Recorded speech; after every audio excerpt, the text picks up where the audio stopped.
You told yourself you'd never take away his independence, but here you are holding his car keys while he's yelling that you're controlling, even cruel. Your heart's racing, your stomach's in knots, you know you're doing the right thing, but why do you feel so terrible? If you've ever been made to feel like the bad guy for protecting your loved one with dementia, then today's video is for you. Today, I'll walk you through why enforcing safety measures often lead to conflict, how to set boundaries without the guilt, and what to say to ensure that you two remain a team. For those of you who are new here, my name is Dr. Sinclair. I'm a neuropsychologist, dementia care specialist, and founder of the Confident Caregiver Academy. Let's jump on in. Care partner, imagine you're a lifeguard at a busy beach. Everyone around you is laughing, splashing, enjoying their day. But from your high chair, you can see everything that they can't. The rip current, the sharp rocks underneath, the swimmer who's going out too far. Sometimes you have to blow the whistle, not because you want to ruin anyone's fun, but because you're the only one who sees the danger. In dementia care, boundaries are the whistle. They might sound harsh to your loved one with dementia, but they're the very thing keeping them safe. Before we jump into today's points, care partners, I want to clarify that I'll be using the word boundaries for the concept of safety measures. So a lot of well-meaning friends often tell my care partners, you set boundaries with your loved one with dementia. You don't have to come over there every single time. The way that your friends are often trying to tell you to instill boundaries is not the type of boundaries that I'm going to be discussing today. Today, I'm discussing safety measures and I'm using the words boundaries. And so I just wanted to make that clear because what very well-meaning friends often tell you is not the way that I use boundaries in my care. So I just wanted to set that disclaimer. Now let's jump into why boundaries feel like control in dementia. If they could see the danger, boy, would they agree with you. Dementia changes the brain's insight, the ability to understand one's limitations, as well as safety risks. What you deem as safe, your loved one is going to see as losing freedom. And that's because the frontal lobe, the part of the brain that's responsible for judgment, gets affected quite early in dementia. And so your loved one is losing the ability to gauge pros and cons, cause and effect, what's healthy and what's unhealthy. One of my clients came in, let's call her Sandra. She came in complaining that her dad wanted to mow the lawn again, and she'd taken that task away from him because he'd fallen twice already. He was so angry with her. He told her that she's overreacting. She's treating him like a child. What he's interpreting as overreacting, of course, Sandra is seeing it as protecting him from another ER visit. And while Sandra and you know this on a logical level, why does the guilt show up so intensely? That's because you're wired to feel their pain, literally. You have empathy for your loved one's situation, and care partners, some of this is neurobiological. You have mirror neurons in your brain that literally feel the experience that your loved one is projecting to you. And if you've always been the peacemaker in the relationship, then you setting up these safety measures now likely feel like a betrayal to your loved one. But without these guardrails, safety risks will multiply. Care partners, one of my clients, let's call him Tom. Tom removed the knobs to the stove because his wife kept leaving the burner on. She kept forgetting to turn it off.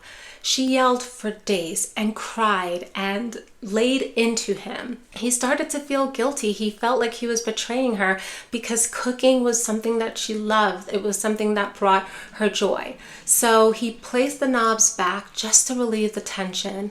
Soon thereafter, she left the stove on again. He realized that that one decision, as hard as it was keeping both of them safe. He needed to learn how to compromise, how to partner with his wife in a way that didn't feel as if she was losing the thing that brought her joy. So how to set boundaries without feeling like the bad guy? Believe it or not, care partners, boundaries can sound like connection, not confrontation.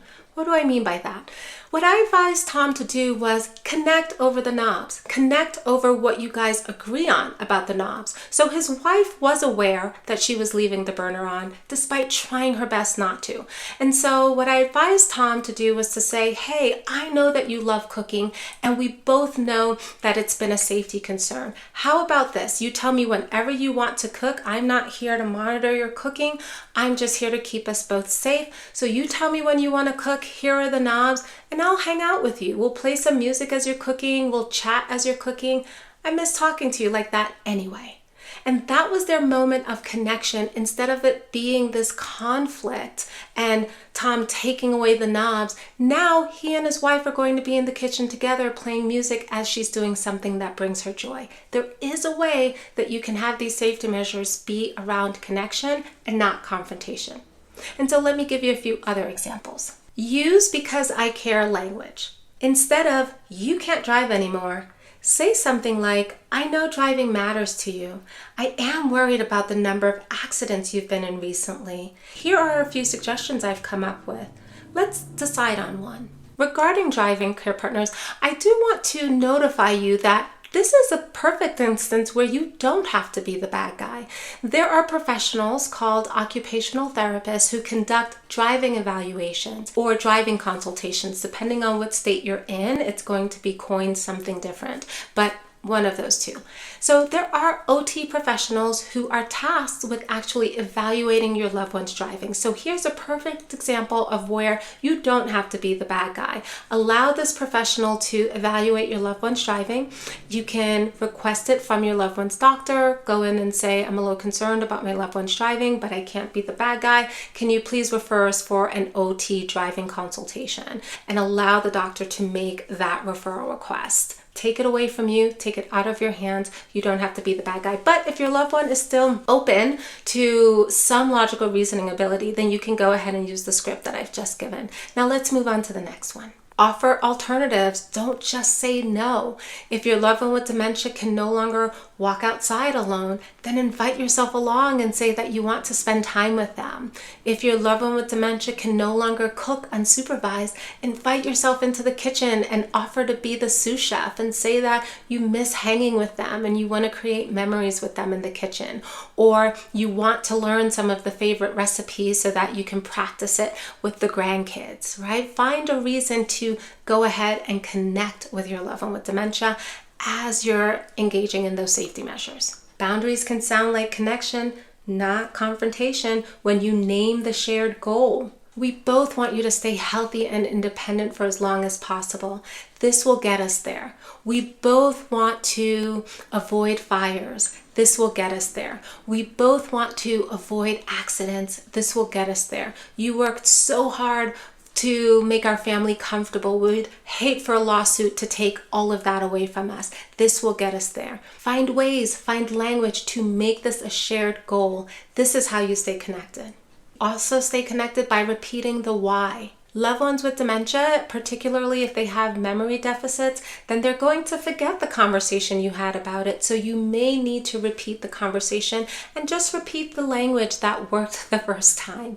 It's not because they're disagreeing now. It could be because of their cognitive limitations and they've forgotten the conversation. I would like to also arm you with what not to do, care partners. What are some of the common mistakes that loving care partners often engage with that can increase the likelihood of a conflict? So first and foremost, care partners, do not argue about logic. Do not say something like, of course you can't drive. Remember the last accident that you were in? This often triggers defensiveness, right? None of us are perfect. And so if someone reminds us of one of our mistakes, what's the first thing we're going to say?